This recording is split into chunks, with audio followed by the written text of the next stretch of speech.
we can get to the first of a couple books that we're going to talk about. This is one that if you are in service desk leadership, right, or IT leadership, or really just leadership in general, this book, The Field Guide to Understanding Human Error by Sidney Decker. This book is one of my all-time greats.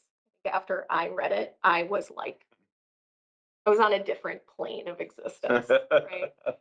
It really taught me to look deeper past a person making a mistake Right. and into the systems, the processes, the tools, the documentation that make mistakes possible.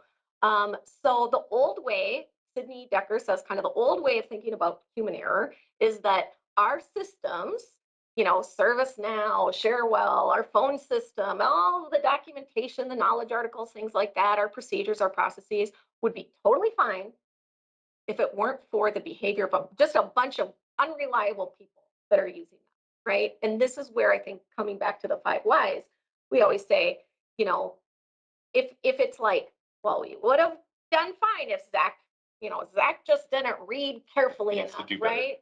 Yeah. So I look at that. I'm like, I'm going to go past the person.